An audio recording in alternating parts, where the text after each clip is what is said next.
obviously the goal for us is to find talent that we feel has something significant to contribute to the marketplace in terms of their sound and their presentation.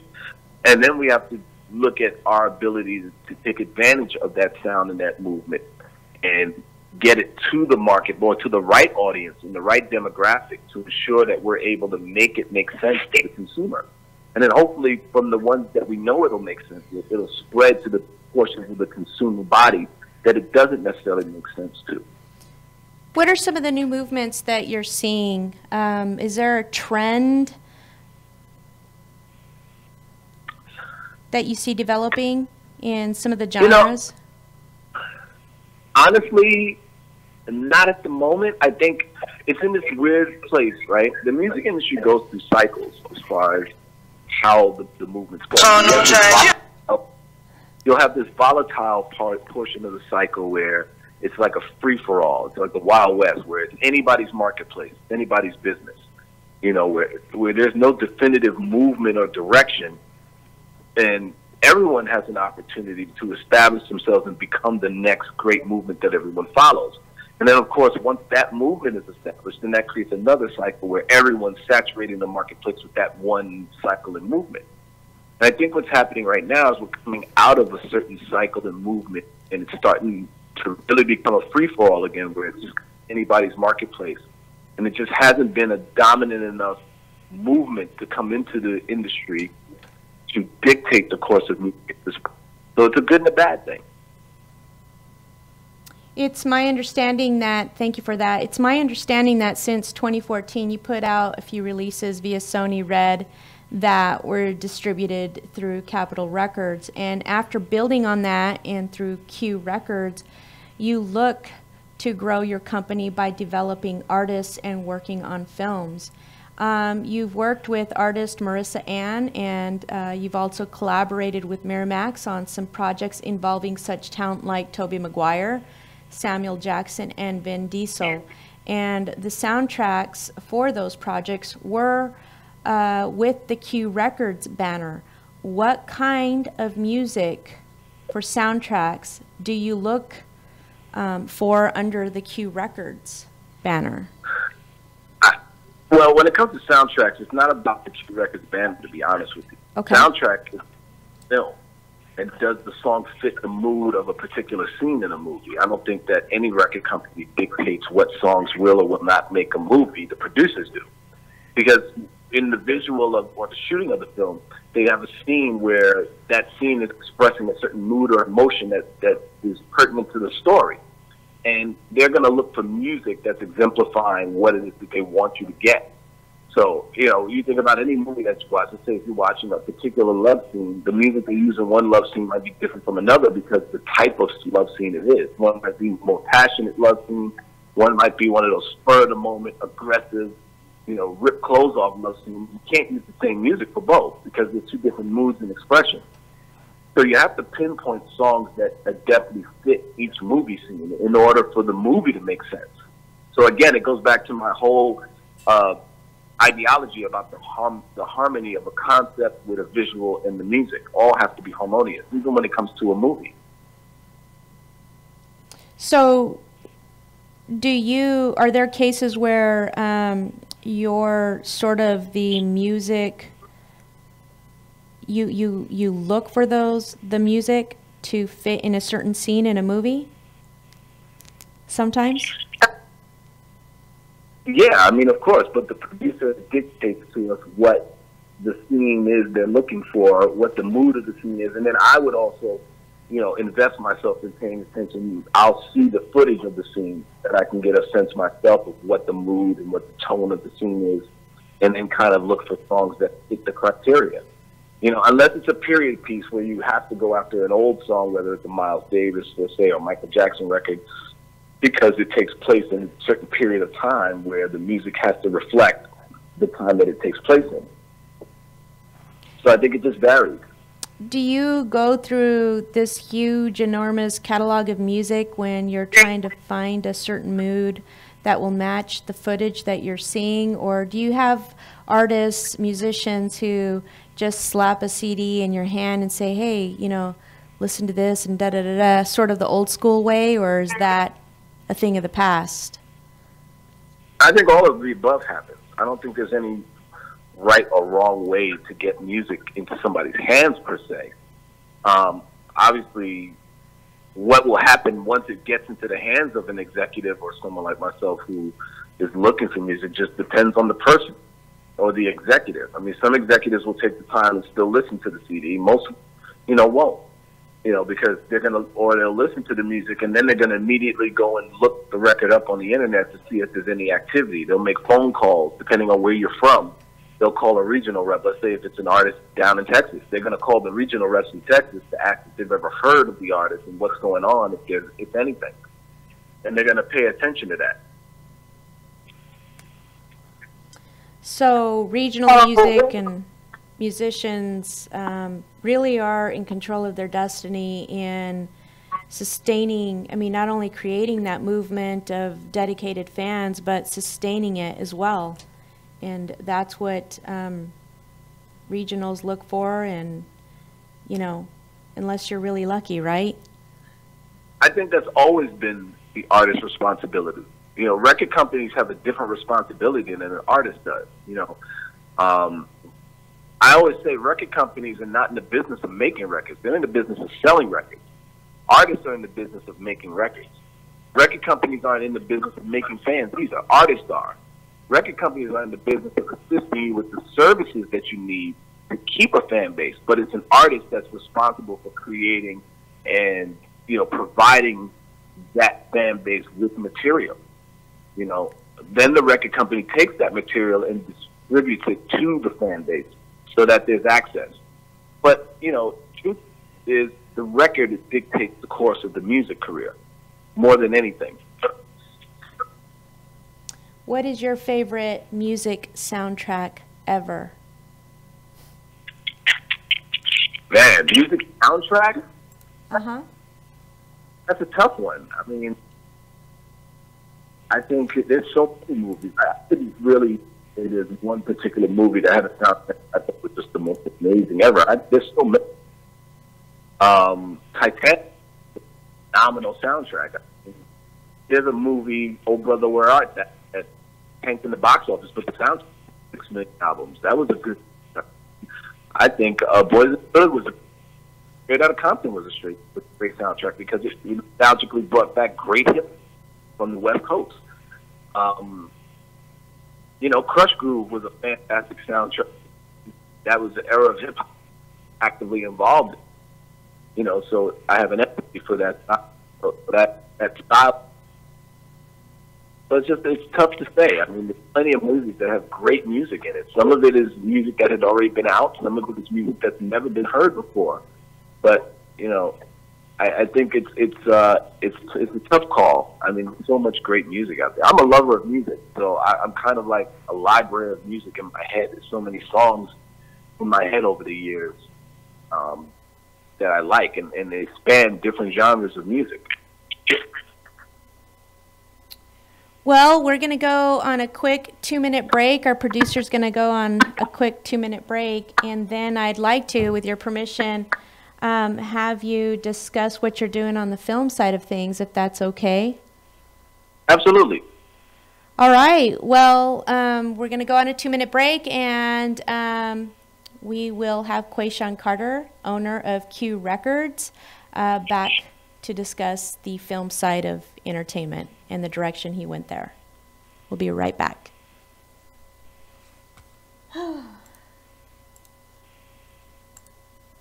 Somos Onda Documents, una oficina multiservicios. Nuestros principales servicios son taxes, notario. Not bad. Are you there? Además, I'm here. Okay, hold on. Siempre lo más importante son nuestros clientes. Deja tus preocupaciones en nuestras manos, nosotros te ayudamos.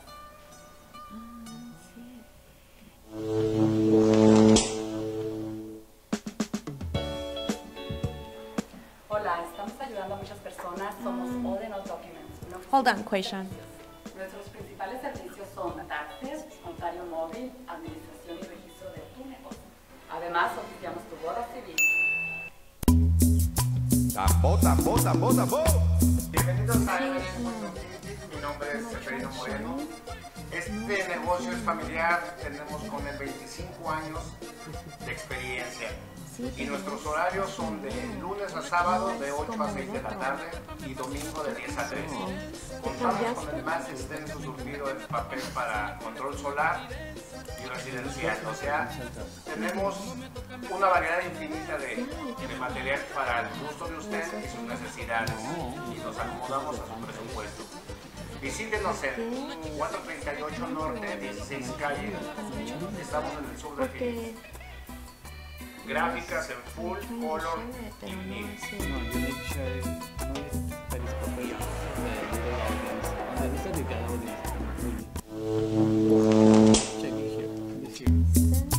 Tambo, tambo, tambo, tambo. Bienvenidos a mi nombre es Seferino Moreno.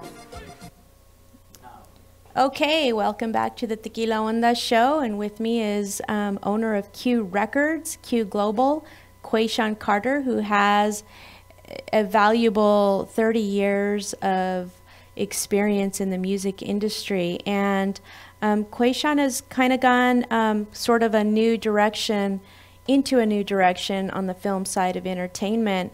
Tell us all about that. Quayshaun, I know you're really excited about that. Actually, yeah, I am. It's exciting because, you know, I spent 30 years in the music business, you know, and I started out wanting to make something out of nothing, and we were able to do that, and that was exciting. So, you know, now starting over with film, I had that same young, youthful hunger and desire to, you know, make something out of nothing again, and we're having a really exciting time with it, you know. So it's a lot of fun, and it's different. You know, it has a lot of similarities to the music industry, but then there's a lot of differences in terms of the way it operates, the politics of it. But, you know, we're having an enjoyable time. We like it. And I've been able to accomplish a lot in a very short period of time, and I have to credit that to my years of experience in the music business. Being able to, there's just certain things that are certain rules or conduct of entrepreneurship that carry over into any industry. So I guess I was blessed to be taught by really wise men. What are some of the differences? Well, I think the one major difference is how you get a film funded. I think it's difficult, whereas, you know, in the music business, it's difficult to get to the right people. But once you get to the right people, if they want to do it, everybody's jumping in, everybody's going to contribute to getting the project done. You know, in the film industry, it's a lot different because, you know, if you get to an actor and they like your script and they want to do it, they don't necessarily help you get it done. Or if you find an investor who likes the script and wants to invest in it, or they don't help you get the talent attached. And you really just kind of left out there to figure it out on your own. You got to be really creative. I was fortunate enough that in my 30 years of music, I made quite a few relationships in the film industry side. So I've had some really good people mentoring and guiding me through the transition. So I'm very lucky. What are some of the projects that you can share with us? I know when I spoke with you in our last conversation, you couldn't share everything, and I don't want to say anything wrong, but what can you share? I can say this, that right now we have about 10 movies closing. Some of the stars of those movies, Uma Thurman, Ethan Hawke, Leonardo DiCaprio, Jamie Foxx, Bradley Cooper, Will Ferrell, Kevin Costner, and we're in the process of closing. I can't divulge the names yet because it's still in the stage where we're finalizing the agreements and funding's about to take place. But once it goes up on IMDb, which is the website for everything film, I'll be able to publicly speak about it. But there's non-disclosures and confidentiality agreements in place that don't allow me to specifically give you the names of each movie or which actors are in each movie. As you are embarking on this new direction, and I know you're still doing music as well, what are some of the similarities? I know you've discussed some of the differences, but what's the parallels that you see? You know, I think the real parallel is just in about it being all about the consumer and the temperature of the consumer and the mood that they're in. You know, the type of movie you put into the marketplace is really driven by what the consumer seems to be looking for. You know, so whether it's an action film, a sci-fi thriller, or if it's a romantic comedy, what type of romantic comedy, what type of action film, all those things are really dictated by what the demographic is, you know, or the temperature of the consumer looks like. And you kind of base that on what movies that are similar in genre and style to the one that you're doing, how well they did in the marketplace, and then you can kind of gauge if you think your movie will do well. And I mean, but it's so volatile, it's just very difficult to gauge sometimes. You know, there's plenty of movies that everyone thought would do well that didn't, and there's movies that no one thought would do well that did. And that's also, I think, more based upon how well they presented or advertised the film to the consumer, especially when you think of a movie like Get Out, where the budget for the film was only $4 million, but as of today, you know, they've grossed about $550 million. You know, so it's an incredible leap from where they started to where they're at now. It's just a phenomenal success on the movie. And they predominantly promoted the movie on the internet. And I think the reason why it did so well is not only that it was a combination of comedy and horror, but it was touching upon a sensitive issue that's active and currently being experienced by everyone today. You know, so all of those things have a lot to do with movies. You know, music is more about moods and feelings. You know, if the economy is doing well, and you know, people want to be able to relax. They want to spend time exercising their mind and thinking. So they like prolific music when they're doing well and the economy's well. You know, when the economy's not doing so well, people are stressed out. They're struggling to pay their bills. The last thing they want to do is, you know, direct any more brain or thought energy on trying to figure out how well written a song is. And so typically the music will then be a lot less prolific. And that's kind of where we are right now. And that's also why the music that's winning today is winning, is because it's an escape from the stress and struggles of everyday life, as opposed to when things are going great, everyone wants something to challenge them with. You know, it's like anything. You can spend time in the gym and you can exercise your muscles only but so much. Then you need a break. And then when you've had enough of a break, then your body tells you where we want more exercise. And I think the brain works the same way, and that affects how we approach what our entertainment is going to be. What kind of mood do you think the consumer is in right now with regard to movies and with regard to music?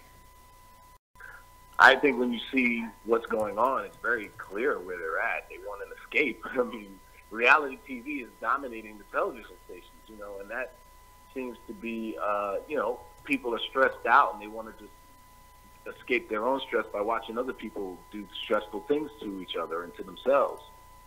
I think that movie-wise, you know, right now Marvel wins. Anything Marvel is a guaranteed seller. You know, anything DC seems to be a guaranteed seller. So you see that even in movies, people want to escape from their everyday struggles, and they want to be completely entertained, and they want to be detached from, you know, too much real life situations. But you also see that trend is even starting to change when you see a movie like Hidden Figures come out and do very well at the box office. It's clear that people are also starting to look for more inspirational music to uplift their spirit. So, you know, it gives us opportunity to take advantage of all of those moves. And also we have to be trendsetters. We got to kind of be predictive and see where the trend is going and what seems to be the next movement, and try to, you know, supply ourselves with enough content going into the new direction or new wave of whether it's music or film, so that we can be at the edge of that movement and wave and take advantage of it before anyone else does. Yeah, you and I kind of spoke on the phone a little bit about moods and the way that movies are going, and you know, I was telling you, you know, I'm not an expert or a professional when it comes to entertainment. I just do what I do, and like to shed the light on community things, advocacy, as well as entertainment.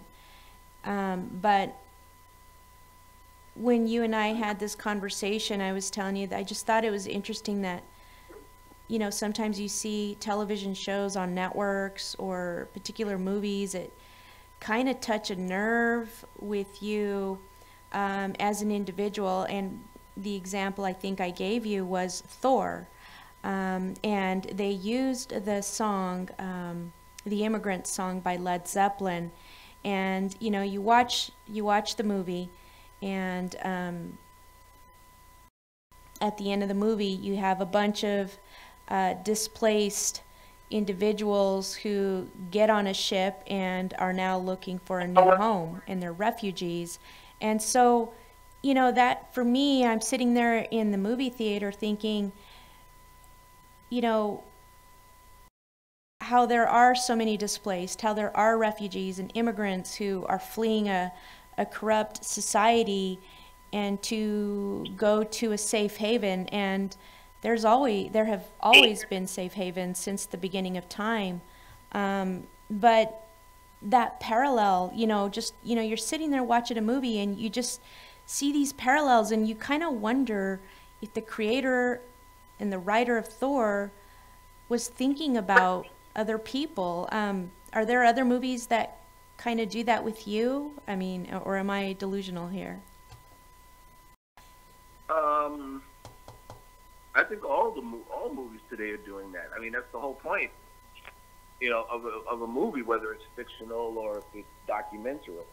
The point is that they're trying to touch upon issues that the producer believes is pertinent to society, and then tell them through a fictional story. Like, I mean, The Matrix was the best at it. You know, when you look at the Matrix story overall, it's really talking about the development of your own inner being.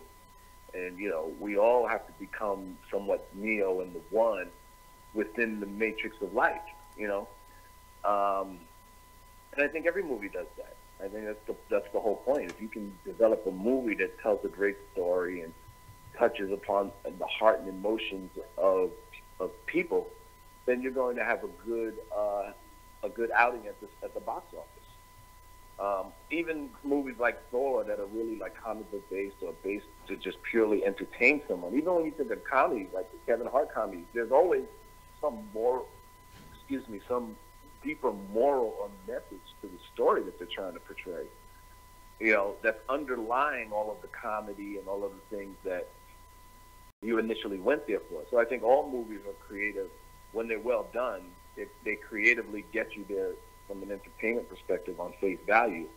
But there's always some underlying moral or message to help you grow as a person. Back to Thor and the overall mood and the feeling that it gives the consumer. I'm the consumer, obviously, buying a ticket and attending movies. But yeah, it did promote a really good mood. To see good overcome evil and the possibility of hope when your whole world has been destroyed and moving on towards a new direction. I think that's why that movie did so well. I'd like to buy it. In fact, I got out of there thinking, yeah, this is something to buy for Christmas if it's available, you know, as a stocking stuffer. Is there anything you want to say? I feel like I've been asking a lot of questions, but is there something on your mind that you want to bring up, teach us?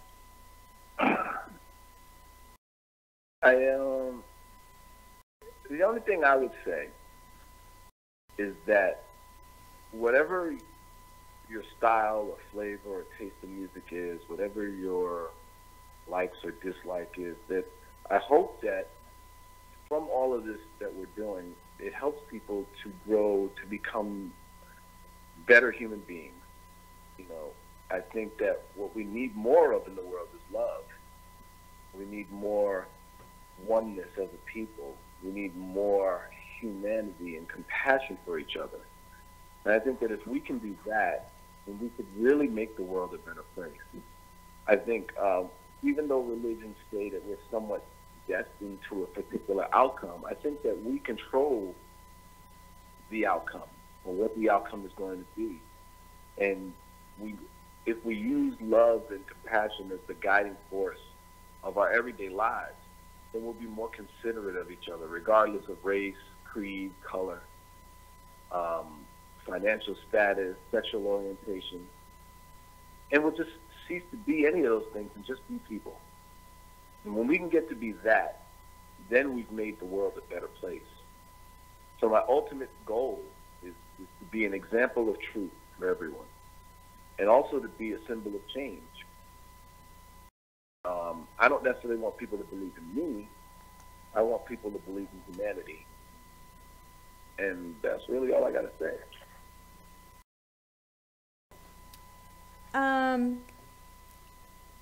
How can people, my audience, get a hold of you? If there's a musician or an artist and they want to, you know, share their music with you, how do they reach you? Well, musically speaking, it's, you know, qglobalentertainment.com. You can always send music to info@qglobalentertainment.com. On the movie side, the name of the movie company is Point 11 Films.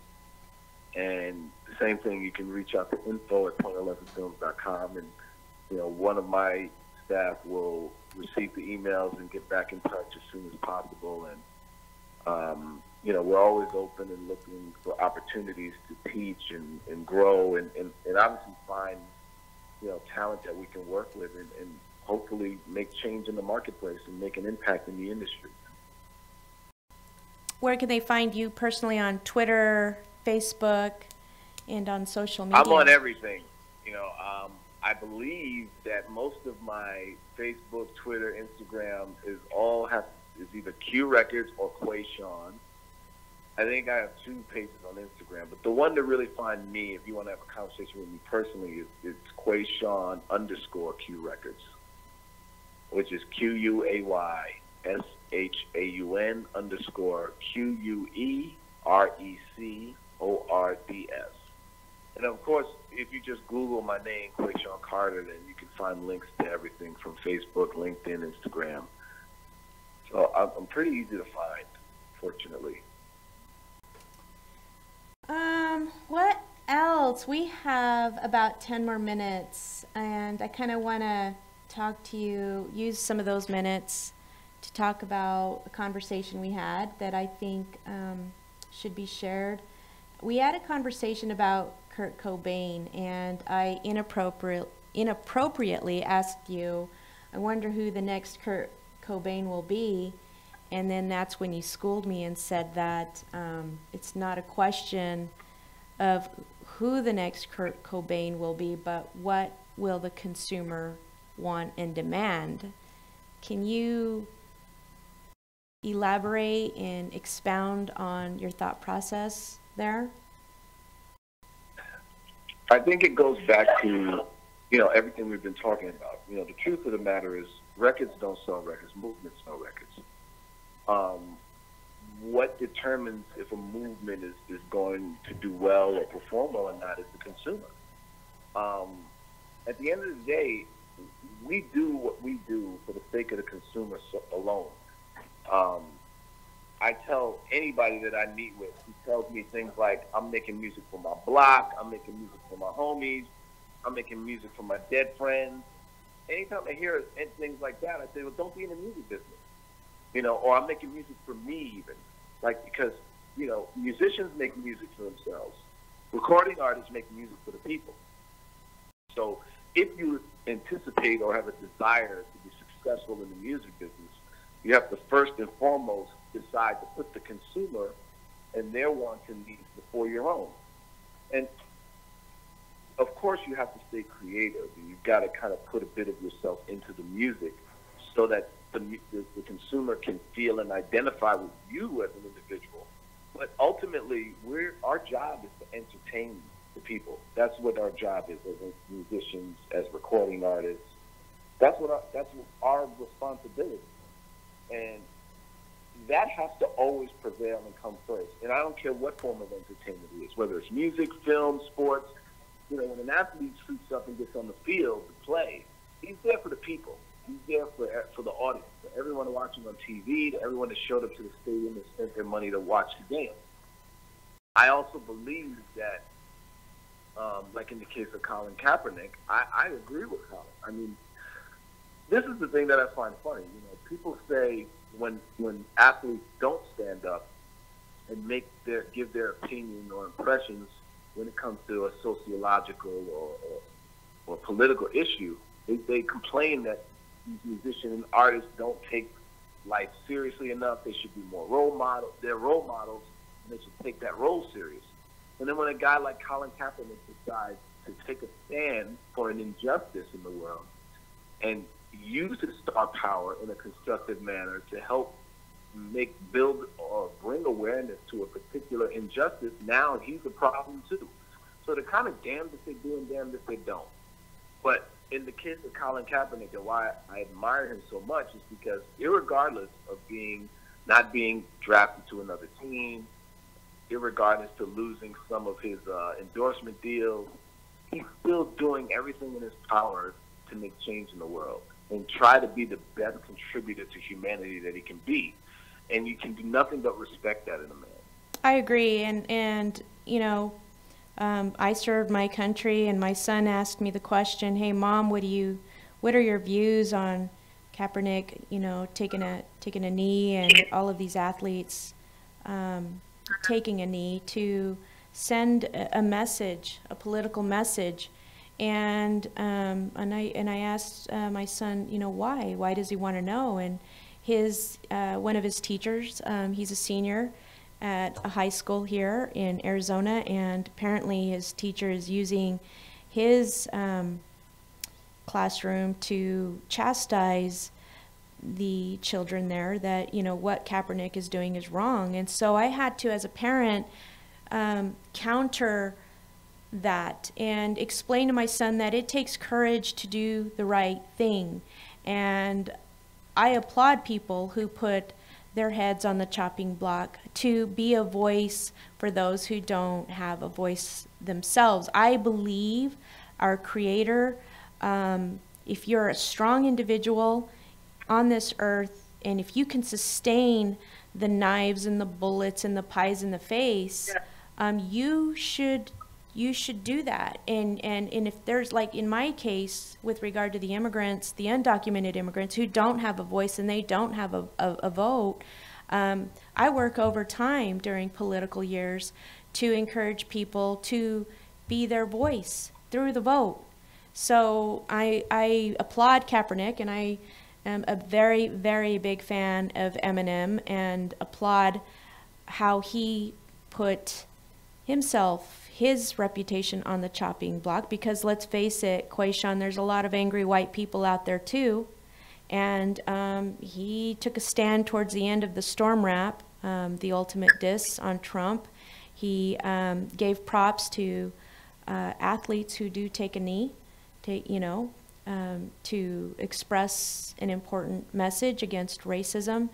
And he probably lost some music sales, some iTunes sales or whatever, but people like me will buy the entire CD songs on iTunes. So I think, well, you know, ahead. let me interject for a second. I actually agree and disagree with what Eminem did.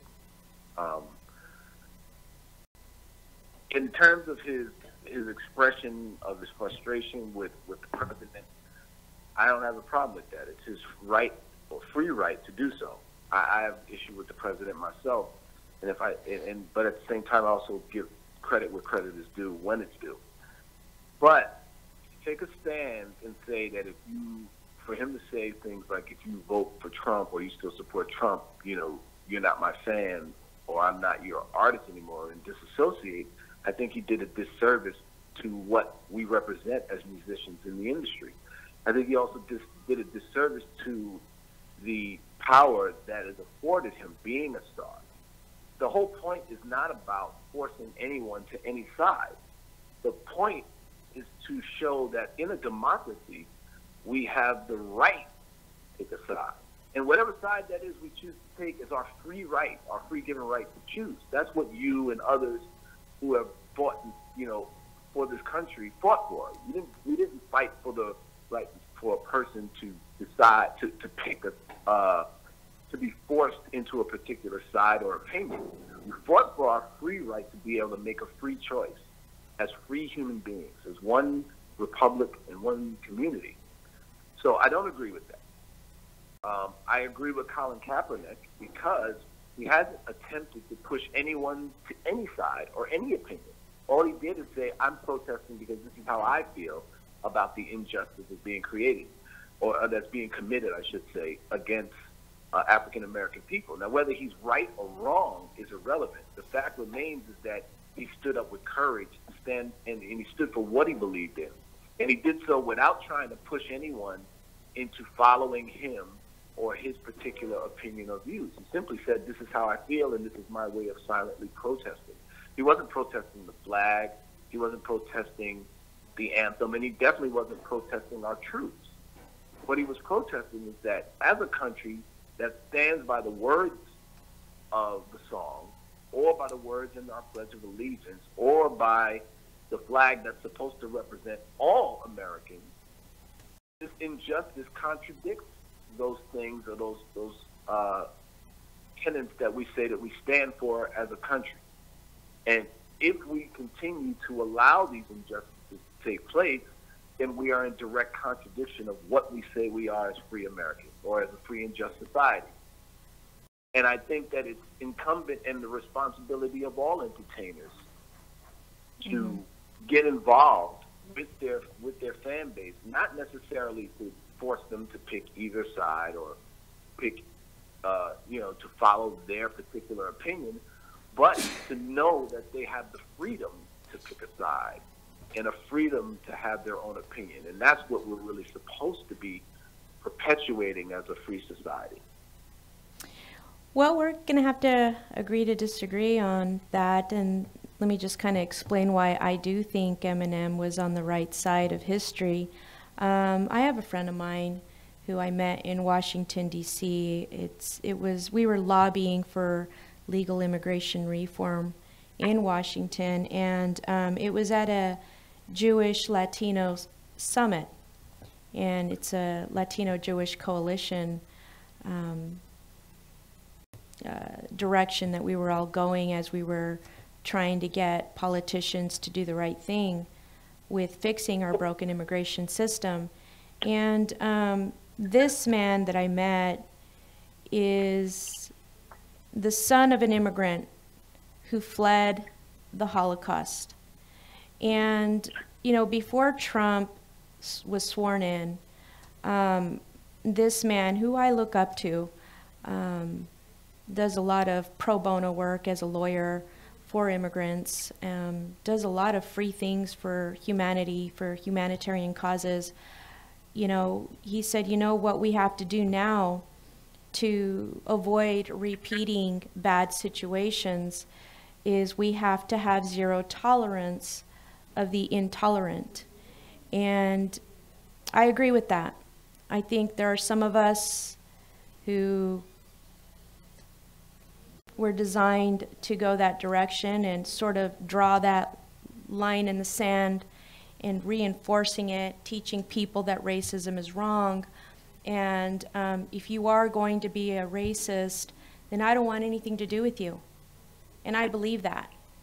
And again, here's the problem. I don't think every Trump supporter is a racist. Number one, you can't make that statement. I don't think that every conservative Republican is a racist. I think that you can't mix apples and oranges. The two things don't necessarily go together. They may seem like they do, but they truly don't. And you cannot fight intolerance by becoming intolerant. That just doesn't make sense. I agree. I do. That continues to cycle. Like, I can't necessarily fight violence with violence. But you if can. I don't temper my violence, if I don't temper my violence with mercy and love, then I'm never going to teach the violence, how to find alternative ways to address issues other than being violent. Now, it's not to say to be a chump and let someone, beat you up and slap you around. You have to defend yourself. But at the same time, you have to also provide the opportunity to change for those that may change and some may not change. But you can't stop being a good person because you feel you have to stand up to a person that's not good. I'm a believer that if I would never lower myself to anyone's level. In fact, what I would do is I would demand that they raise themselves to my level so that we can speak as equals and find commonality and thereby find solutions.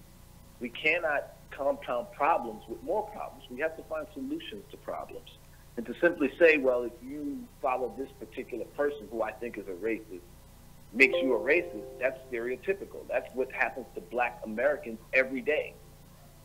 When I walk into a certain neighborhood and they automatically assume I'm there to rob somebody because the last black guy that was in the neighborhood robbed somebody. That's stereotypical. Why would we want to commit the same ignorance or perpetuate that ignorance any further? So there has to be some kind of balance with being intolerant of intolerance, but also providing the message and the vehicle. Well, Quayshaun, to help a person change. And it's not easy. I mean, doing the right thing is the hardest thing to do. Giving forgiveness is the hardest thing to do. But all great things come with struggle. And the greater the struggle, the greater the result. Well, Quayshaun, I want to thank you for coming on the Tequila Onda show, and I hope to have you back to talk about future projects. And is there anything you want to say before we go, before we sign off? Yeah, I want to shout out Frank Toro, who was, as mentioned in my bio, who is someone I worked for at Tommy Boy. He was also one of my mentors and taught me how to be a businessman. While everyone, all of my earlier mentors taught me how to be a great artist and how to function in business, Frank taught me how to be an entrepreneur and be my own boss. Right. And he's actually sitting here with me in the office. And my young guy, John Taylor, who is inspiring up-and-coming artist / visual talent / all-around great guy.